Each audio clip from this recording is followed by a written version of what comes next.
Au début du XXe siècle, on pensait que l'atome était constitué comme un système solaire en miniature, le noyau jouant le rôle du Soleil et les électrons celui des planètes. Or, on avait tort. En 1913, le physicien Niels Bohr crée un nouveau modèle d'atome.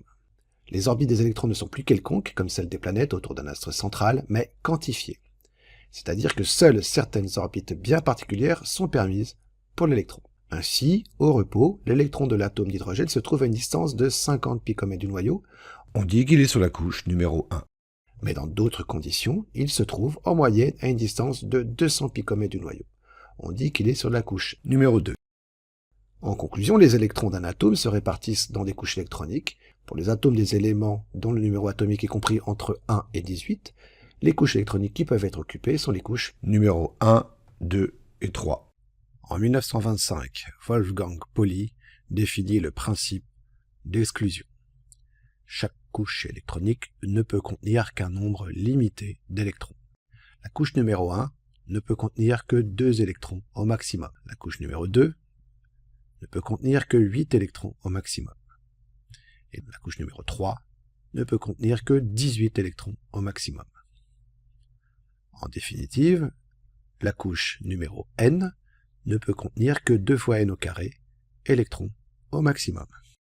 Mais comme c'était trop simple, chaque couche électronique se divise en sous-couches électroniques appelées S, P, D et F.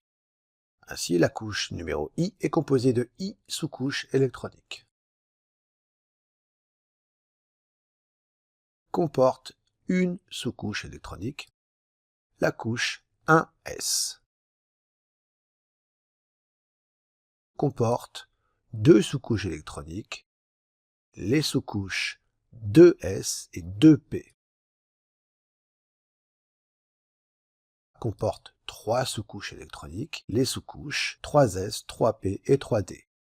Comporte 4 sous-couches électroniques, les sous-couches 4s, 4p, 4d et 4f. Pour déterminer le nombre d'électrons par sous-couche électronique, il suffit de suivre les indications de ce tableau, à savoir que pour la sous-couche numéro S, on a maximum 2 électrons. Pour la couche P, on a un maximum 6 électrons. Pour la couche D, on a un maximum 10 électrons. Pour la couche F, on a un maximum 14 électrons. Comment donner la répartition ou structure électronique d'un atome? Donner la structure ou répartition électronique d'un atome, c'est indiquer le nombre d'électrons sur chaque sous-couche de l'atome. Ainsi, pour l'atome d'aluminium, Z égale 13. Cet atome est donc constitué d'un noyau qui contient 13 protons. Son cortège électronique est donc composé de 13 électrons à répartir dans les couches numéro 1, 2, puis 3. Les électrons vont d'abord remplir la couche numéro 1, ou sous-couche 1s. Quand cette dernière est saturée à 2 électrons, les électrons vont remplir la couche numéro 2, en commençant par la sous-couche 2s. Quand cette sous-couche 2s est saturée, il remplit sa couche 2p. Quand cette sous-couche 2p est saturée, la couche numéro 2 est saturée à 8 électrons. Et les électrons commencent à remplir la couche numéro 3, en commençant par la couche 3s. Quand la couche 3s est saturée à 2 électrons, il commence à remplir la couche 3p. On remarque que cette dernière ne comporte alors qu'un seul électron. La dernière couche M comporte alors 3 électrons appelés électrons de valence. La structure ou répartition électronique de l'aluminium est donc 1s2, 2s2, 2p6, 3s2, 3p1. Mais c'était encore trop simple. Les sous-couches électroniques ne se remplissent pas, hélas, aussi simplement. Commençons par placer sur un axe vertical les 7 couches électroniques ainsi que leurs sous-couches respectives, puis sur un autre axe vertical les énergies des 4 premières couches ainsi que celles de leurs sous-couches respectives. Lorsque l'on désire déterminer la structure électronique d'un atome dont on connaît le nombre d'électrons, on remplit les couches et donc les sous-couches par énergie croissante. On commence donc par la sous-couche 1s, puis la couche 2s, puis la couche 2p, puis 3s, puis 3p. Et là, on marque un arrêt. Comme la couche numéro 3 n'est pas remplie, on pourrait être tenté de remplir la sous-couche 3d. Mais non, car comme la nature est facétieuse, il se trouve que la sous-couche 4s a une énergie inférieure à celle de la sous-couche 3d. On va donc d'abord remplir la sous-couche 4s, puis la sous-couche 3D, pour repasser à la 4P, puis à la 5S, etc., etc.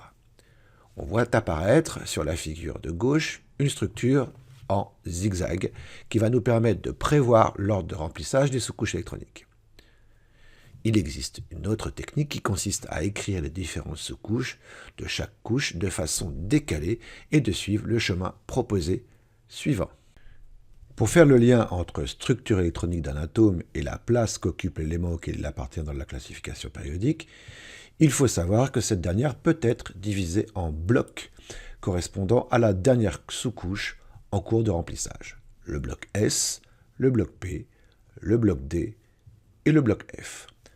On va numéroter les lignes qui correspondent au numéro de couche, puis on numérote chaque colonne de chaque bloc indépendamment les uns des autres.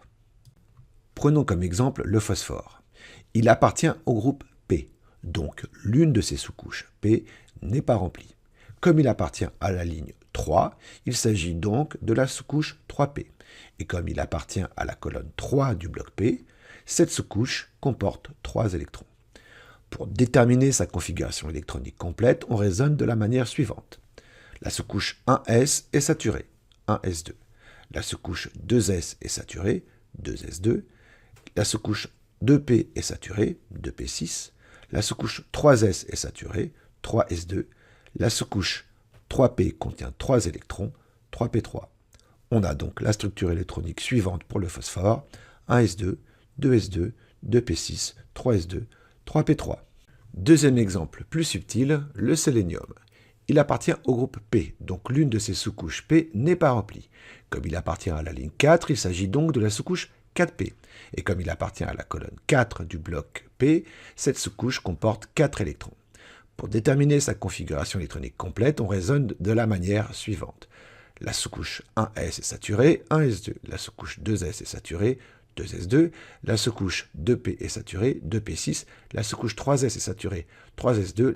La sous-couche 3p est saturée, 3p6. Attention, ici on passe à la sous-couche 4s qui est saturée.